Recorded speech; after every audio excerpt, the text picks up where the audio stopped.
Hello everyone, কেমন আছেন সবাই? তো আজকে চলে এসেছি নতুন একটা ব্লগ নিয়ে। আজকে বানাবো হচ্ছে চিলি চিকেন। তো রেসিপিটা দেখে বুঝতে পারছেন নিশ্চয়ই, চলুন বানিয়ে নিই। তো আছেন আজকে কি বানাচ্ছি সেটা রেসিপিটা দেখে আশা করি বুঝে গেছেন। হ্যাঁ, আজকে বানাচ্ছি হচ্ছে চিলি চিকেন। তো রেসিপিটা কিভাবে করছি শুরু থেকে শেষ অবধি দেখবেন, এবং যদি ভিডিওটা ভালো লেগে থাকে তাহলে আপনার মতামত অবশ্যই জানাবেন। তো চিকেন কিনে নিয়ে চলে এসেছিলাম। তো আজকে চিকেনটা ওরা খুব একটা ছোট করে দেয়নি, জানি না কী জন্য।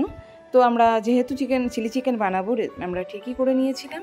তো সেই কারণে চিকেনগুলোকে ভালো করে ধুয়ে নিয়ে তার মধ্যে একটু অ্যারারুট আর একটু ডিম দিয়ে মেখে নিয়েছি। এদিকে কড়াইয়ে তেল গরম হতে দিয়েছি, তার মধ্যে দিয়ে দিয়েছি কেটে রাখা ক্যাপসিকামগুলো। এই ক্যাপসিকামগুলোর সাথে সাথে দিয়ে দেবো পেঁয়াজ। এগুলো এই দুটো একসাথে ভেজে এটা কিন্তু একেবারে লাস্টে ডেকোরেট করার সময় দেওয়া হবে। তো এটাকে ভালো করে ভেজে নিচ্ছি আমি। এটা যখন ভাজা হবে 50% মতো ভাজা হলে এটাকে আমাকে উঠিয়ে নিতে হবে। তো দেখুন ভাজাটা কিন্তু প্রায় হয়ে এসছে, আর একটুখানি ভাজা হতে লাগলেই আমি কিন্তু এটাকে উঠিয়ে রেখে দেবো। তো চলুন, ভাজা হয়ে গেছে এগুলো একটা পাত্রের মধ্যে তুলে রেখে দিই।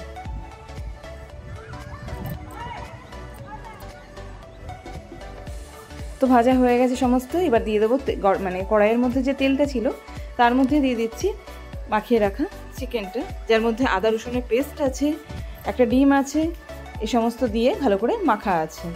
তো দেখুন এগুলোকে কিন্তু একটু বেশ কিছুক্ষণ ভাজতে দিতে হবে, এবং এগুলোকেও প্রায় আপনাকে 50% মতো ভেজে নিতে হবে। 50 থেকে 60% মতো ভেজে নেবেন, যাতে মাংসটা সিদ্ধ হয়ে যায় তেলেই ভেজে বেশ 60% মতো। তো দেখুন এগুলোকে এপিট ওপিট করে নিতে হবে, কারণ কি একদিক দিলে লেগে যাওয়ার সম্ভাবনা থাকে। আর আমাদের কিন্তু আঁচটা খুব বেশি জোরেও দিলেও হবে না, একটা মিডিয়াম ফ্লেমের মধ্যে আঁচটা দিয়ে রাখবেন। তো দেখুন এগুলো কিন্তু প্রায় ভাজা টাইপের হয়ে গেছে। এগুলো আর এক পিঠ যখন হয়ে যাবে এটাকে আমি ভালো করে, দেখুন লাল লাল হয়ে গেছে বলে তুলে রেখে দেব। তো এগুলোকে সব এক একটা পাত্রে আমি তুলে রেখে দিচ্ছি। আচ্ছা, এই রেসিপিটা কিন্তু আমরা রুটির সাথে, ফ্রাইড রাইসের সাথে বা ভাতের সাথেও আপনি সার্ভ করতে পারেন। তাই বা বাড়িতে কোনো অনুষ্ঠান হলে বা বাড়িতে কোনো অতিথি আসলে করে দিতেই পারেন। তো এর মধ্যে দিয়ে দিচ্ছি ভেজে রাখা চিকেনগুলোর মধ্যে টমেটো কেচাপ দিয়ে দেবো বেশ অনেকটা পরিমাণ, আর দিয়ে দেবো চিলি সস, গ্রিন চিলি সসটাকে দিয়ে দিচ্ছি এর মধ্যে বেশ অনেকটা পরিমাণ। যেটা যেরকম বানাবেন, যেমন পরিমাণ হবে সেই পরিমাণে আপনি সসগুলো মিলিয়ে নেবেন। ওপর থেকে দিয়ে দেবো জিরে গুঁড়ো, লঙ্কার গুঁড়ো, হলুদের গুঁড়ো, আর এরপরে দিয়ে দেবো কাঁচা তেল। বাস এটাকে এক জায়গায় রেখে দেবো সাইড করে।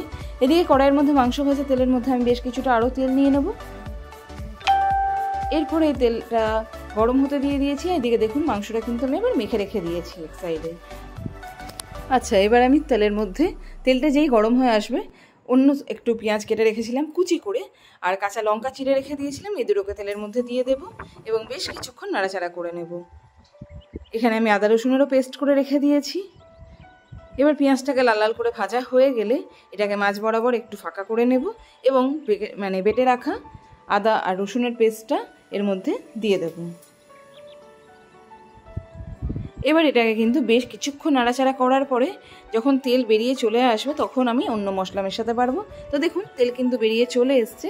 এবার আমি এটাকে বেশ নাড়াচাড়া করে যেটা মাখিয়ে রাখা মাংসটা সেটাকে কিন্তু এর মধ্যে একে একে দিয়ে দেব। আচ্ছা, এটা বাটির মধ্যে যে মশলাটা লেগে আছে এর মধ্যে জল দিয়ে আমি রেখে দিয়েছি, বেশ কিছুক্ষণ পরে আমি এটা দিয়ে দেবো। তো মশলাটাকে আমি মাংসের মধ্যে ভালো করে মিশিয়ে নেবো, এবং কিছুক্ষণ পরে আমি যে থালা ধোয়া জলটা ছিল সেটা কিন্তু কড়াইয়ের মধ্যে দিয়ে দিচ্ছি। এবার এগুলোকে নাড়াচাড়া করে নেবো বেশ কিছুক্ষণ ধরে। তো দেখুন এটা এখন কিন্তু একেবারে রেডি হওয়ার মুখে এসে গেছে। এবার আমি এর মধ্যে মিশিয়ে নেব হচ্ছে নুন। এবার কিছুক্ষণ চালিয়ে নেওয়ার পরে যখন দেখবো এর মধ্যে থেকে বেশ কিছুক্ষণ মশলাটা হয়ে গেছে বলে মনে হবে, তখন আমি দিয়ে দেবো প্রথমেই ভেজে রেখেছিলাম যে ক্যাপসিকাম আর পেঁয়াজটা, সেটা।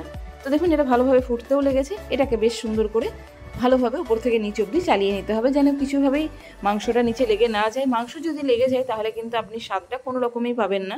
তাই জন্য কিন্তু আমাদের এটা ধ্যান রাখতে হবে যে কন্টিনিউ আমাদের কিন্তু এটা রান্না করার সময় আমাদের সতর্ক থাকতে হবে। তো দেখুন মাংসটা 5-10 মিনিট পরেই আমি কিন্তু থালার মধ্যে সার্ভ করে নিচ্ছি। তো রেসিপিটা আশা করি সবার ভালো লেগেছে, এবং যদি ভিডিওটা ভালো লেগে থাকে তাহলে আপনারা অবশ্যই এটাকে একটা কমেন্ট করে দেবেন।